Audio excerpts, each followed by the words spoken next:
जी अस्सलाम वालेकुम। कैफ 7 आज के लेक्चर का आगाज़ करते हैं। Lecture number 68।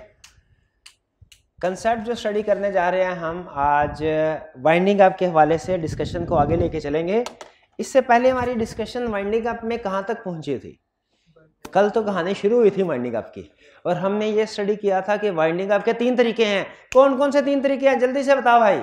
Winding up, voluntary winding up, winding up by court और winding up subject to supervision court. Voluntary winding up कौन करता है? क्रेडिटर के मेंबर दोनों कर सकते हैं, बिल्कुल दोनों कर सकते हैं।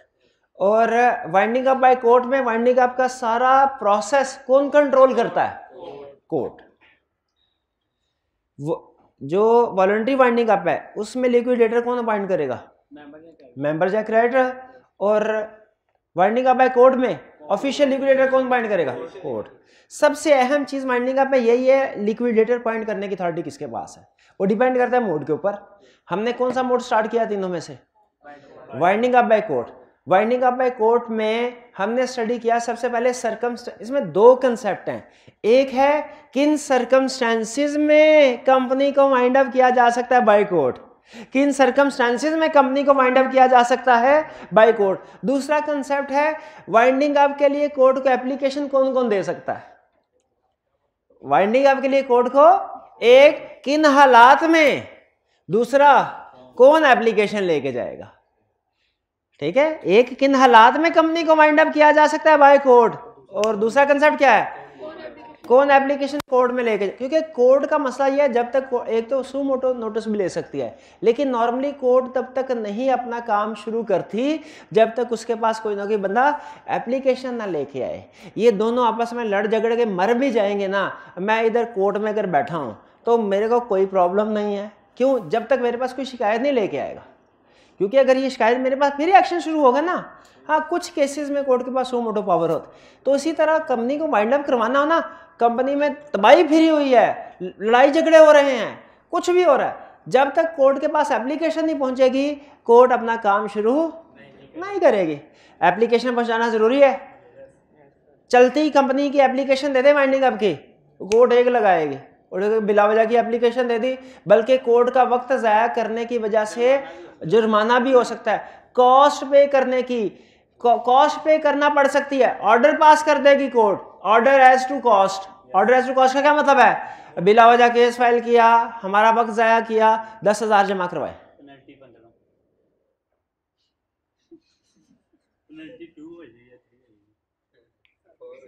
भाई इसीलिए हाजिर हुआ है। हाँ, भाई का काम भाई को करने दें, आप सिर्फ चुप करके सो जाएं, अपना काम करें। ठीक है? कहाँ पे थे? कहाँ पे थे? कोर्ट में थे। हाँ, कोर्ट में थे, बिला वजह कोर्ट में केस फाइल किया, जज ने ऑर्डर पास कर दिया, भाईजान टाइम जाया किया है, पेनल्टी दीजिए 10,000, 15,000, 20,000, जो भी उनके ज़हन में आया। तो 2 कंसेप्ट है। एक कंसेप्ट क्या है? किन केसेस में वाइंडिंग अप ऑर्डर पास किया जाएगा। दूसरा कंसेप्ट क्या है? एप्लीकेशन लेके कौन जाएगा। कल हमने क्या पढ़ा था? किन केसेस में कंपनी को वाइंड अप किया जा सकता है बाय कोर्ट। हमने पढ़ा पहला, जब स्पेशल रेजोल्यूशन पास हो जाए by members, member special resolution के लिए डिसाइड कर ले ऐसी कंपनी का ना होना ही बेहतर है। क्यों? ही कंपनी हमने बनाई, हमारी अपनी जान अजाब में आई, इसको कर दे वाइंड अप। पहला केस स्पेशल रेजोल्यूशन का। दूसरा केस कौन सा था?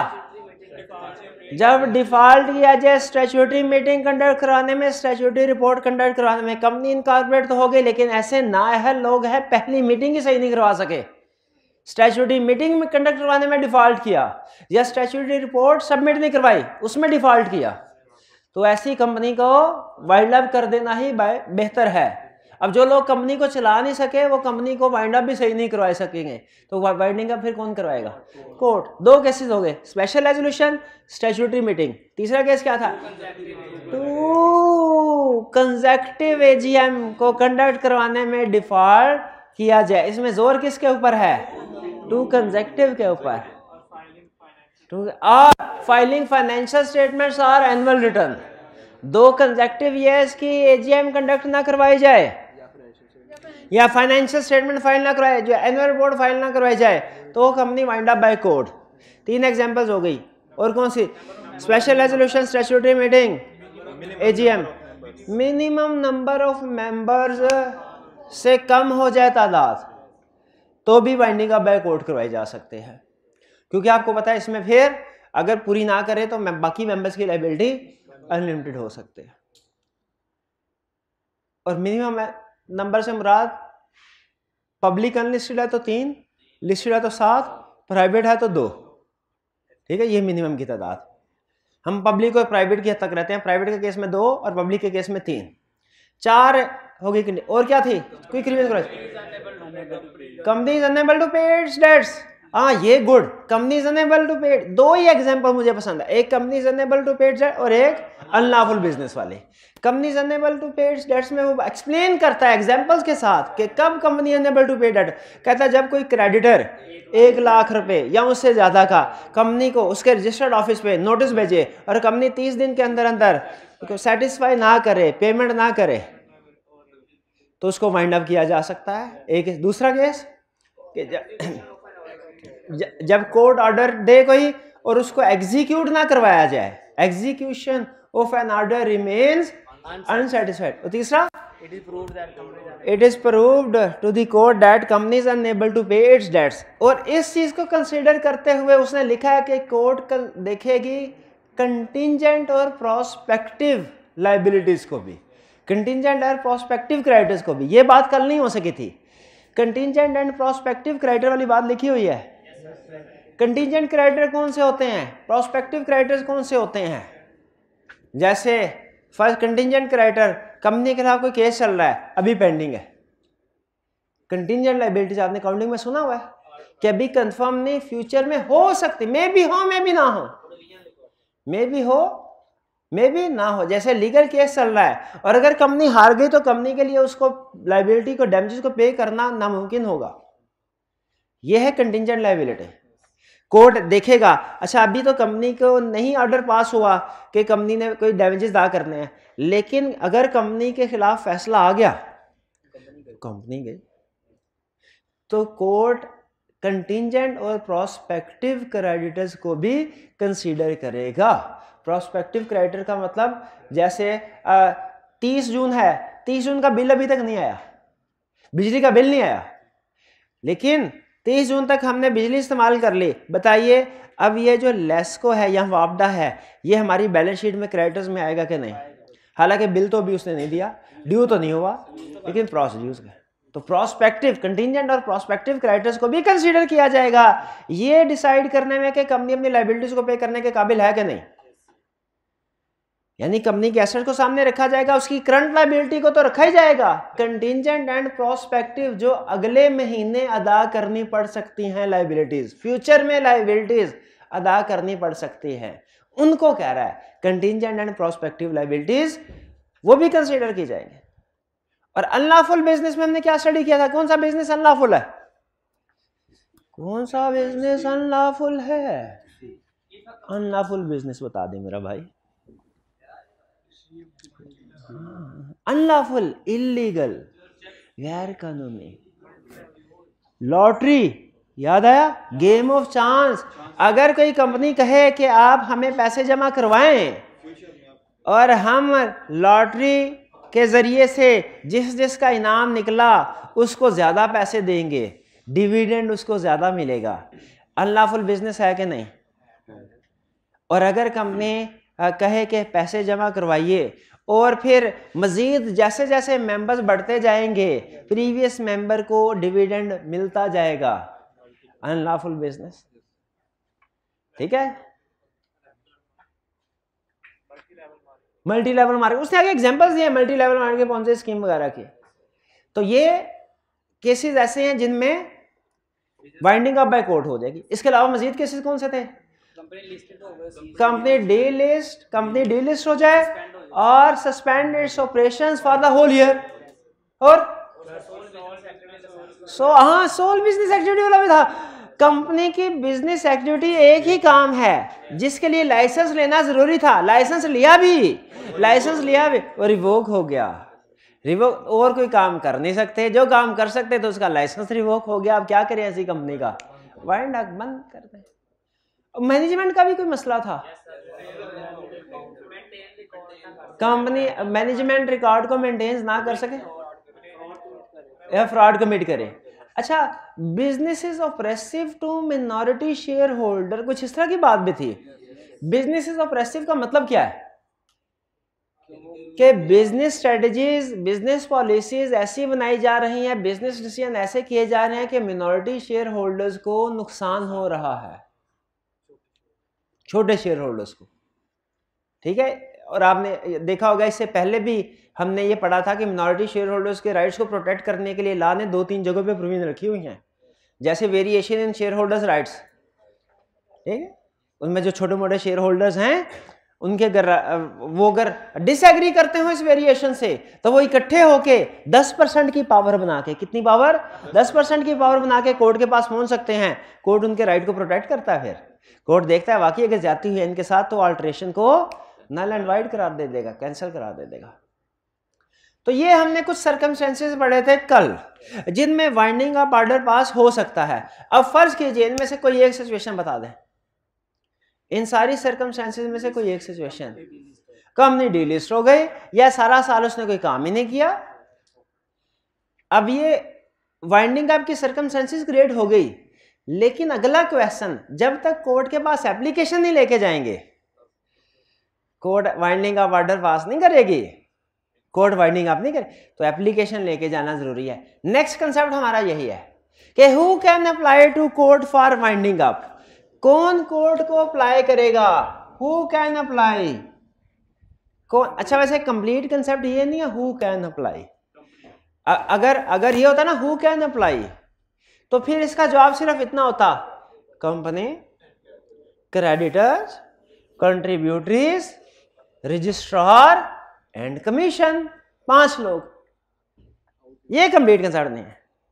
हु कैन एंड व्हेन, कब, क्या कंडीशंस पूरी करना जरूरी है। ऐसे थोड़ी है कि मुंह उठा के कहेगा इस कंपनी को वाइंड अप कर दो, अब मैं कोर्ट चला जाऊं और केस फाइल कर दूं। क्या केस फाइल कर दूं कि मिचेल्स लिमिटेड जो है ये कंपनी, इसको बंद कर दिया जाए। वो साल से चल रही है, इतना अच्छा बिजनेस कर रहे हैं, और मेरी एक एप्लीकेशन के ऊपर कोर्ट उसको बंद कर देगी। कोर्ट कहेगी भाई पहले ये तो बताओ तुम हो कौन, कहां से आए हो, हु आर यू, पहले ये तो बताओ। क्या कमीशन हो, जवाब आएगा नहीं। क्या तुम रजिस्ट्रार हो, नहीं। क्या तुम वही कंपनी हो जिसको वाइंड अप करना है, नहीं। क्या तुम क्रेडिटर हो, नहीं। क्या तुम मेंबर हो, कंट्रीब्यूटर हो, नहीं। तो फिर भाग जाओ, फिर यहां से भाग जाओ, भाग जाओ। क्योंकि सिर्फ 5 तरह के लोग वाइंडिंग अप के लिए अप्लाई कर सकते हैं कोर्ट को। 5 तरह के लोग कौन कौन से, कंपनी, कंपनी के क्रेडिटर, कंपनी के मेंबर, रजिस्ट्रार, कमीशन। 5 तरह के लोग, 5 तरह, कितनी तरह के, 5 तरह के लोग क्या कर सकते हैं, क्या कर सकते हैं, वाइंडिंग अप ऑर्डर के लिए कोर्ट को अप्लाई कर सकते हैं। कौन कौन, कंपनी खुद, कंपनी के क्रेडिटर्स, कंपनी के कंट्रीब्यूटरीज, रजिस्ट्रार, कमीशन। अच्छा, बाकी तो सारे पहचान गए होंगे आप। कंपनी की समझ नहीं, खुदा का खौफ कर भाई, कंपनी तो पहले दिन से समझा रहा हूं, और कंट्रीब्यूटरी की समझ नहीं आई होगी। कंपनी कैसे जाएगी, कंपनी ऐसे जाएगी। हाँ जी, कंपनी जाएगी खुद कंपनी से मुराद इसका कोई ना कोई रिप्रेजेंटेटिव, कोई ना कोई डायरेक्टर्स जाएंगे। डायरेक्टर कहेंगे भाईजान कंपनी के एसेट्स बहुत कम है, लायबिलिटीज बहुत ज्यादा है, रोज बरोज कर्जा बढ़ता जा रहा है, इसलिए बराए मेहरबानी अब इस कंपनी को मजीद मकरूज होने से बचाया जाए और इसे वाइंडिंग अप कर दी जाए। इसकी कंपनी से मुराद कोई डायरेक्टर, उसके रिप्रेजेंटेटिव। ठीक है जी। तो कितने लोग वाइंडिंग अप के लिए कोर्ट के पास जा सकते हैं, कंपनी खुद through representative, creditors, contributories, registrar, commission. Registrar कौन है पता है, कमीशन कौन है पता है, क्रेडिटर्स कौन है पता है, कंपनी कौन है पता है, कंट्रीब्यूटरी कौन है ये समझ लें। कंट्रीब्यूटरी का मतलब मेंबर्स। असल में कंपनी की जो जिंदगी होती है ना, इसमें जो इसके मेंबर्स होते हैं, ये मुख्तलिफ स्टेजेस पे लॉ इन्हें मुख्तलिफ नामों से याद करता है। जैसे जब कुछ लोग बैठे थे, उनके जहन में आइडिया आया, हाँ फारिग बैठे हैं, क्यों ना एक कंपनी बनाई जाए, और उन्होंने कंपनी बनाने के लिए नेसेसरी स्टेप्स लेने शुरू कर दिए। इनको क्या कहा जाएगा? प्रमोटर्स। यही लोग जब कंपनी बनाने के लिए मेमोरेंडम और आर्टिकल रजिस्ट्रार को सबमिट कर देंगे, साइन करके, प्रमोटर्स बड़े हुए, सब्सक्राइबर बन गए। जब कुछ दिन मजीद गुजरे और रजिस्ट्रार ने सर्टिफिकेट ऑफ इनकॉर्पोरेशन इशू कर दिया, इनको क्या नाम दिया गया? मेंबर्स। इन्हीं मेंबर में से जब कुछ लोग उन्होंने कहा हम कंपनी भी चलाएंगे, वो डायरेक्टर्स भी बन गए, कंपनी चलती ही करते। अब यही कंपनी अब खत्म होने पे आ गई है। तो वाइंडिंग अप स्टेज पे जब पिटीशन फाइल हो, जब कंपनी को वाइंड अप करने के लिए स्टेप्स लिए जाए नेसेसरी, उस वक्त फिर मेंबर्स को मेंबर्स नहीं कहा जाता, कंट्रीब्यूटर, क्योंकि यही वो टाइम आ गया है जब उन्होंने कुछ कंट्रीब्यूट करना है। भाई कंट्रीब्यूट किसने करना होता है? मेंबर। पढ़ा था ना, कंपनी लिमिटेड बाय शेयर्स है तो अनपेड अमाउंट कंट्रीब्यूट करनी है वाइंडिंग अप में। लिमिटेड बाय गारंटी है तो जो अमाउंट उन्होंने एग्री की to contribute in the event of winding up, वो कंट्रीब्यूट करनी है। तो इसका मतलब है कंट्रीब्यूटरी कौन करते हैं? मेंबर्स ही करते हैं, और कौन करता है? तो कंट्रीब्यूटरी से मुराद मेंबर्स ही है। लेकिन यहाँ पे वाइंडिंग अप स्टेज पे हम नाम क्या यूज करेंगे? लेकिन हमारे जहन में फौरन क्लिक हो जाए कंट्रीब्यूटरी बोले तो मेंबर। कितने लोग? कौन कौन? Company, registrar, commission, creditors, contributory. अब देखिए किन कंडीशन में अगर कंपनी ये चाहती है क्या कि उसको वाइंड अप कर दिया जाए, खुदकुशी, हाँ खुदकुशी, ये कत्ल है, बाकी सारे कत्ल हैं और ये खुदकुशी है कंपनी की, तो इसके लिए उसे कमीशन को क्या चीज सबमिट करवानी पड़ेगी? पर्टिकुलर। गलत, कमीशन को तो जमा ही नहीं करवाने पड़ेंगे, कोर्ट को। अटेंटिव होके सुनिए, अटेंटिव नहीं यार, फिर से सुनिए। कंपनी ने अगर वाइंडिंग अप करवानी है बाय कोर्ट, तो वो कोर्ट को सबमिट करवाएगी क्या? पर्टिकुलर्स ऑफ एसेट्स, मेरे एसेट्स कितने हैं, लाइबिलिटीज कितनी है और सूट्स कितने हैं, मेरे खिलाफ लीगल केसेस कितने फाइल हुए हैं, और अपने ऑपरेशंस की डिटेल भी कि उसका काम क्या करती है वो। लेकिन असल चीज ऑपरेशंस नहीं, असल चीज क्या है? एसेट्स, लाइबिलिटीज और सूट्स। अच्छा मुझे बताइए, कंपनी खुद से किस सिचुएशन में कोर्ट को जाके कह सकती है वाइंड अप कर दो मुझे? क्योंकि वो बैंक्रप्सी की तरफ जा रही है, एसेट्स कम है, लाइबिलिटी। आप नोट कीजिए कि वो जब कंपनी अप्लाई कर रही है कोर्ट को वाइंडिंग अप के लिए, तो वो उन्हीं एसेट्स और लाइबिलिटीज की डिटेल ही प्रोवाइड कर रही है, जिससे साबित हो जाएगा कि इसके एसेट्स कम है, लाइबिलिटीज ज्यादा है। अच्छा मुझे बताइए, एसेट्स की बात समझ में आती है, सबमिट करवाने चाहिए। लाइबिलिटीज की बात समझ सबमिट करवाना चाहिए। कितने पैसे रिसीव हो जाएंगे, किन किन लोगों को अदा करने हैं। लीगल केसेस की लिस्ट, सूट्स की list, contingent and prospective liabilities के लिए याद है कि वाइंडिंग अप में कंटिंजेंट एंड प्रोस्पेक्टिव लाइबिलिटीज को भी कंसीडर किया जाता है, और ये उसकी क्लासिक एग्जांपल है, ये लीगल केसेस सूट्स। इसलिए लीगल केसेस की लिस्ट भी साथ प्रोवाइड की जाएगी। यानी एक तरह से कंपनी ने 4 अहम चीजें कोर्ट को प्रोवाइड करनी है वाइंडिंग अप पिटीशन फाइल करते हुए। वाइंडिंग अप की एप्लीकेशन फाइल करते हुए 4 चीजें कौन कौन सी? अपने ऑपरेशंस की डिटेल के कंपनी क्या क्या काम करती है, एसेट्स की डिटेल, लायबिलिटीज की और सूट्स। क्लियर? यह है बाय कंपनी। दूसरा बाय क्रेडिटर। क्रेडिटर्स भी अगर चाहें तो पिटीशन फाइल कर सकते हैं, एप्लीकेशन फाइल कर सकते हैं कोर्ट को कि बराए मेहरबानी ये कंपनी जिसने हमारे पैसे अदा करने हैं और पैसे अदा नहीं कर रही, इसको वाइंड अप करार दे दिया जाए, वाइंडिंग अप ऑर्डर पास कर दिया जाए, वाइंड अप कर दे।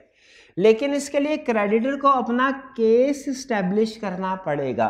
केस स्टैब्लिश करने से मुराद कोर्ट में साबित करना पड़ेगा कि उनका केस मजबूत है, वो बगैर किसी ग्राउंड के नहीं बल्कि वैलिड ग्राउंड की बेसिस पे कोर्ट के पास आए हैं।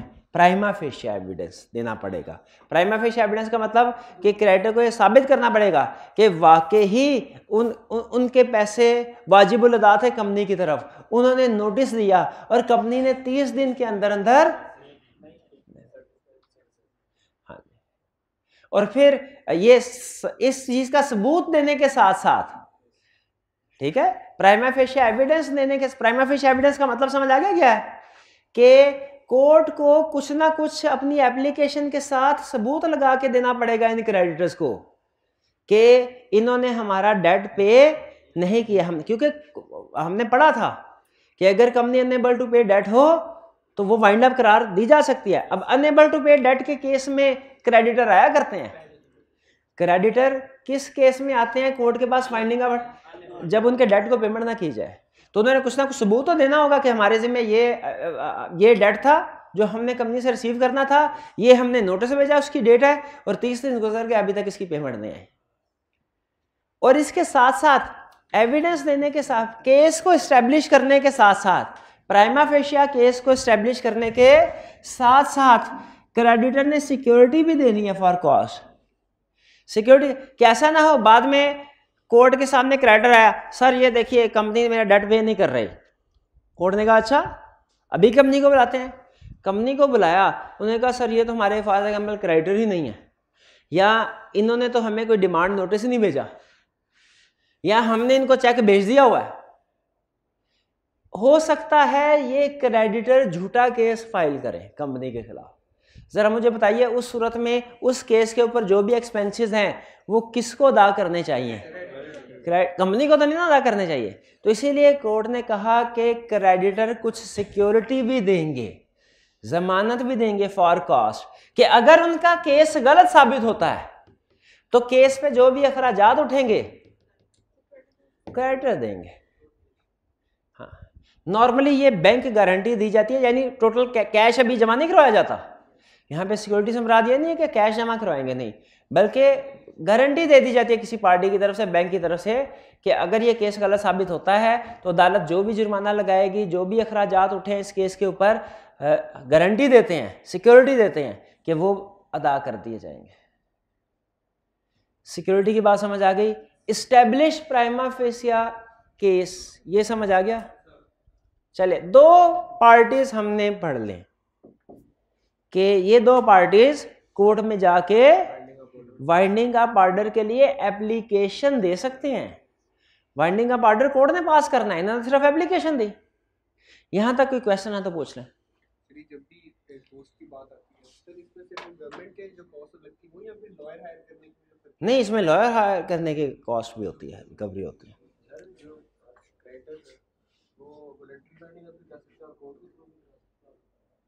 क्या क्रेडिटर्स वॉलंटरी बाइंडिंग अप भी कर सकते हैं और कोर्ट के थ्रू भी? यस। और ना सिर्फ क्रेडिटर बल्कि मेंबर्स भी। ये डिपेंड करता है उन्होंने रेजोल्यूशन कौन सी पास की है। वॉलंटरी का मतलब ये होता है कि खुद से, बगैर कोर्ट की इन्वॉल्वमेंट के। क्रेडिटर से मुराद बैंक है। क्रेडिटर से मुराद आपके जैसे में हुई है जैसे 2-4 लाख का पैसे लिए, उधार लिया हुआ सामान, ना ना ना ना, भूल गए ला की डेफिनेशन क्रेडिटर्स की। बैंक है, बैंक कहेगा भाई पैसे निकालो इधर, कहेगा पैसे तो कोई नहीं, बैंक कहेगा सिक्योरिटी के तौर पे जो चीजें एसेट्स रखवाए हैं वो फिर बेच देंगे हम उसको। तो कंपनी कहेगी सर एसेट बेच देंगे तो हम बिजनेस क्या करेंगे? कंपनी, बैंक कहेगा हमें मुझसे कोई गर्ज नहीं है, आप बिजनेस करें या ना करें, हमें अपनी रिकवरी से गर्ज है। तो जब फिक्स एसेट भी बिक जाएंगे जो सिक्योरिटी के तौर पे रखवाए हुए बैंक के पास, फिक्स एसेट भी, तो कंपनी ने बिजनेस किस चीज का करना है? वो तो वाइंड अप वैसे भी होगी। तो डायरेक्टर्स कहते हैं ठीक है सर, आप ही टेक ओवर कर लें, फिर सारे आप ही एसेट्स बेच के बाकी की लायबिलिटीज भी पे कर दीजिएगा। क्लियर? तो पिटीशन कौन कौन फाइल कर सकता है application? Company, director, company, creditors, contributories, registrar और कमीशन। अब कंट्रीब्यूटरीज की बात करते हैं। कंट्रीब्यूटरीज किस केस में एप्लीकेशन फाइल कर सकते हैं? पहले 2 कंडीशंस हैं। पहली कंडीशन, इफ मेंबर्स कंट्रीब्यूट, भाई क्रेडिटर सच्चा साबित हो जाएगा यहाँ पे तो कंपनी वाइंड अप कर दी जाएगी और ये सिक्योरिटी इसको इन कैश नहीं करवाया जाएगा। फिर ये पैसे नहीं लिए, ये तो सिर्फ जमानत के तौर पे उससे जमानत ली है ना, ताकि ये ना हरा हरा मुंह उठा के तो एप्लीकेशन फाइल करता फिरे। जी बिल्कुल, केस में जो खर्चा हुआ है, फिर अगर केस जेन्युइन साबित हो जाता है तो फिर जो जिस पार्टी का खर्चा लगा है वही पार्टी बर्दाश्त करेगी। लेकिन अगर केस गलत साबित हो जाए तो बाज़ औक़ात कोर्ट दूसरी पार्टी से कहता है कि इनोसेंट पार्टी का खर्चा वापस करें उसको। Next contributory. कंट्रीब्यूटरी से मुराद जैसे मैंने आपको बताया मेंबर्स। दो कंडीशन में मेंबर कोर्ट के पास जाके वाइंडिंग अप ऑर्डर के लिए अप्लाई कर सकते हैं। पहला केस है अगर मेंबर्स की तादाद मिनिमम से कम हो जाए। अब मैं बार बार नहीं बता रहा आपको कि मिनिमम नंबर मेंबर्स की तादाद क्या है।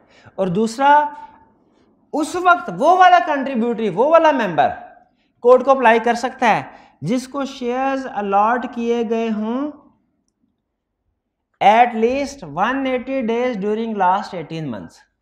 यानी जो पिछले 18 महीनों में कम अज कम 180 दिन के लिए कंपनी का शेयर होल्डर रहा हो, वो वाला मेंबर अप्लाई कर सकता है। ठीक है, जो पिछले 18 महीनों में 180 यानी 6 महीने कम अज कम कंपनी का या तो शेयर उसको लॉट किए गए हो, वो लॉटमेंट के जरिए से शेयर होल्डर बनाओ, या किसी मेंबर की डेथ के बाद उसको डिवॉल्व कर दिए गए हों, उसको ट्रांसफर कर दिए गए हों शेयर्स।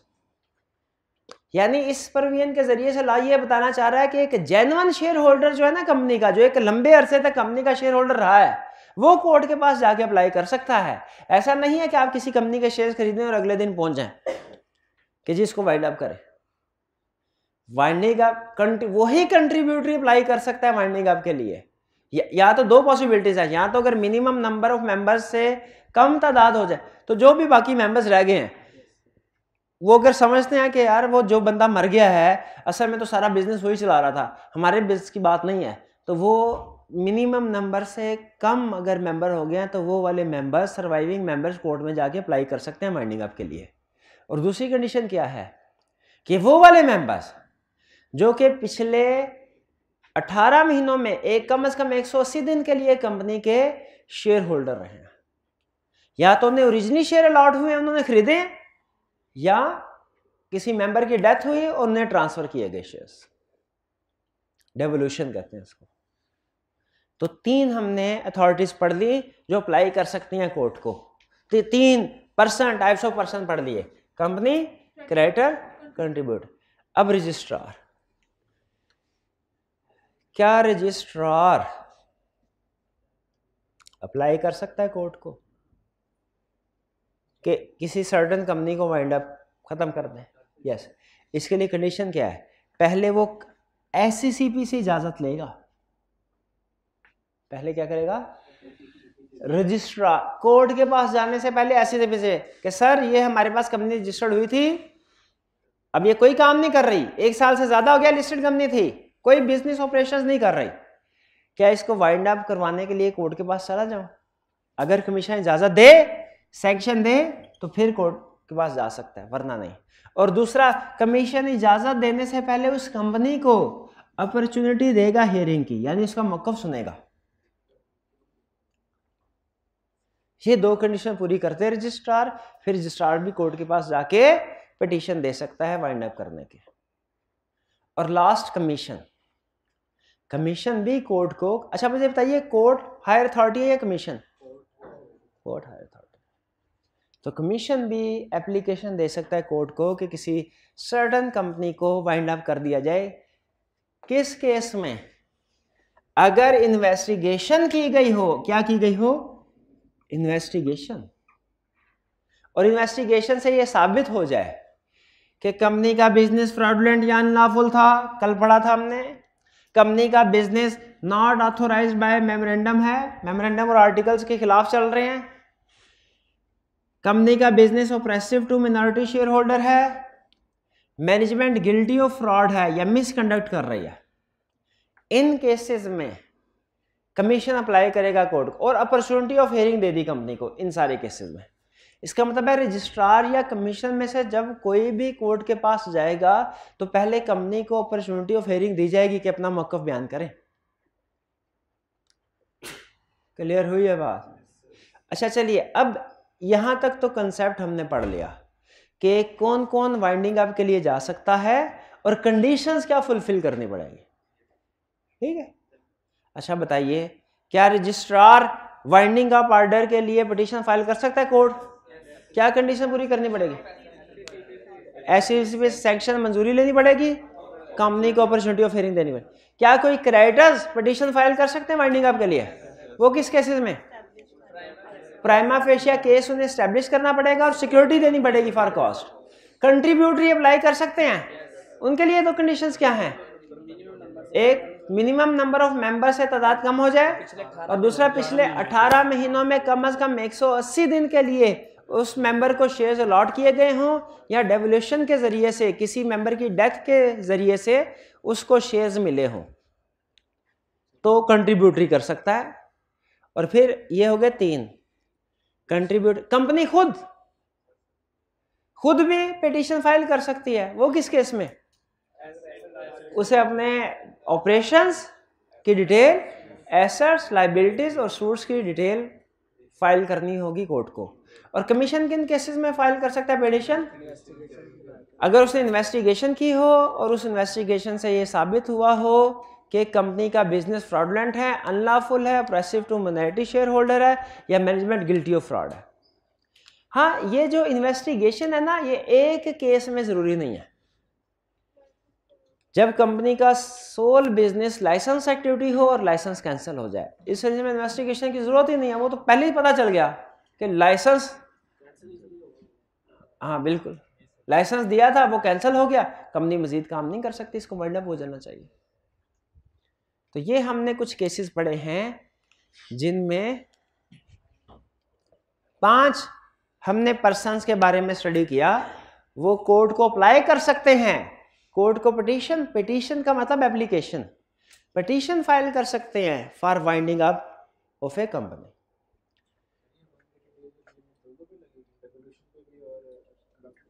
नहीं, ये अलग-अलग है, ये दोनों अलग-अलग है। 180 डेज की कंडीशन दोनों पे लगेगी। शेयर्स अलॉट किए अगर, यानी अलॉट का मतलब उसने खुद शेयर्स खरीदे और डायरेक्टली उसको अलॉट हुए हैं, उस सूरत में भी वो कम से कम 180 दिन के लिए पिछले 18 महीनों में शेयर होल्डर रहा हो।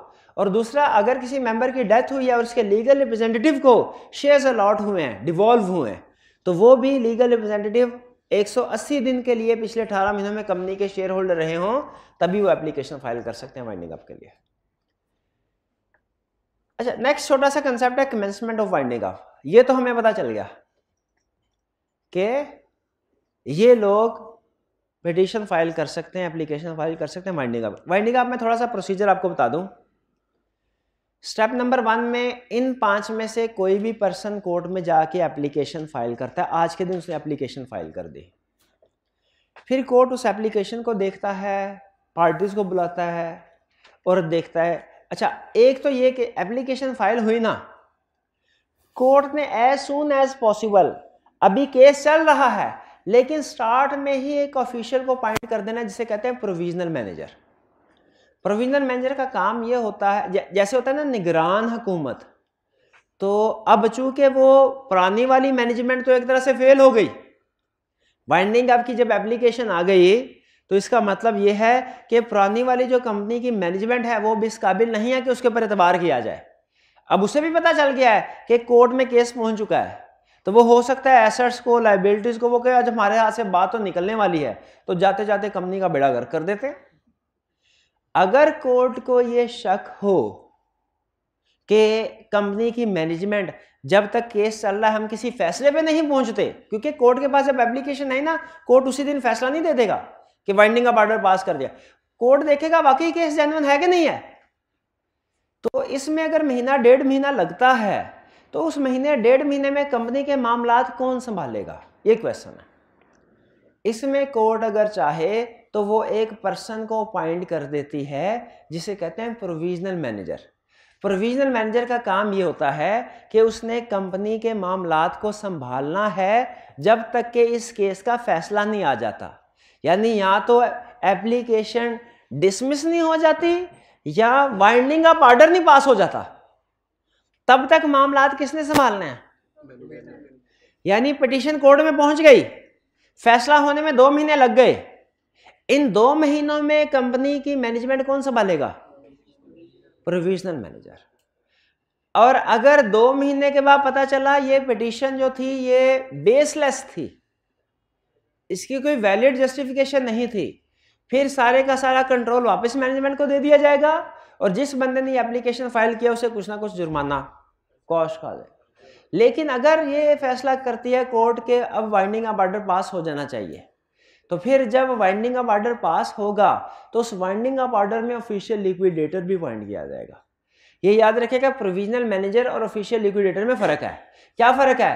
Provisional manager winding up order pass होने से पहले वाले पीरियड के लिए है और official liquidator winding up order pass होने के बाद आता है। ये फर्क ध्यान में रखिएगा। हालांकि एक जगह पे कोर्ट ने लिखा हुआ है कि लॉ में लिखा हुआ है कि अगर कोर्ट मुनासिब समझे तो प्रोविजनल मैनेजर को ही बाद में ऑफिशियल लिक्विडेटर के तौर पे भी अपॉइंट कर सकती है, इसलिए कि वो कंपनी के 1.5-2 महीनों में कंपनी के मामलों को काफी हद तक समझ चुका होता है। ठीक है। अच्छा, अब कंसेप्ट ये है कि वाइंडिंग अप कब समझा जाएगा कि वाइंडिंग अप कमेंसमेंट हो गई। वाइंडिंग अप की कमेंसमेंट कब समझी जाएगी? पहली ऑप्शन जब एप्लीकेशन फाइल की जाएगी कोर्ट को, दूसरी ऑप्शन जब कोर्ट प्रोविजनल मैनेजर अपॉइंट करेगा, तीसरी ऑप्शन जब ऑफिशियल लिक्विडेटर अपॉइंट होगा। कॉमन सेंस ये कहती है जब ऑफिशियल लिक्विडेटर अपॉइंट होगा तब कमेंसमेंट हो। कोर्ट कहते हैं नहीं, लॉ कहता है नहीं, जब वाइंडिंग अप पिटीशन सबमिट करवाई गई, जब पिटीशन एप्लीकेशन फाइल करवाई गई कोर्ट, वाइंडिंग अप की कमेंसमेंट तब भी हो गई थी। वाइंडिंग अप की कमेंसमेंट कब हुई? जब ऑफिशियल लिक्विडेटर को अपॉइंट किया तब नहीं, प्रोविजनल मैनेजर को अपॉइंट किया तब नहीं। ठीक है। प्रोविजनल मैनेजर और ऑफिशियल लिक्विडेटर में फर्क पता है ना? प्रोविजनल मैनेजर का मतलब है कंपनी को मैनेज करना है आर्जी तौर पे। मैनेज करना मीन चलाना है, चलाना है आर्जी तौर पे, जब तक क्या नहीं हो जाता, वाइंडिंग अप ऑर्डर पास नहीं हो जाता। और वाइंडिंग अप ऑर्डर पास हो जाता है इसका मतलब कंपनी को चलाना नहीं है, कंपनी को बंद करना है, उसके एसेट्स बेच के लायबिलिटीज को सेटल करना है। तो वाइंडिंग अप ऑर्डर पास होता है तो किसको अपॉइंट किया जाता है? ऑफिशियल लिक्विडेटर को। तो कमेंसमेंट ऑफ वाइंडिंग अप समझ आ गई कब होगी शुरू? जब पिटीशन फाइल की जाएगी, प्रेजेंट की जाएगी कोर्ट को। When petition for winding up is presented to court. Next concept की तरफ चलते हैं आप।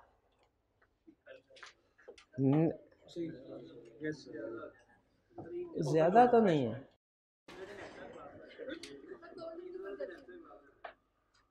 नहीं जल्दी तो नहीं है वो तो। हाँ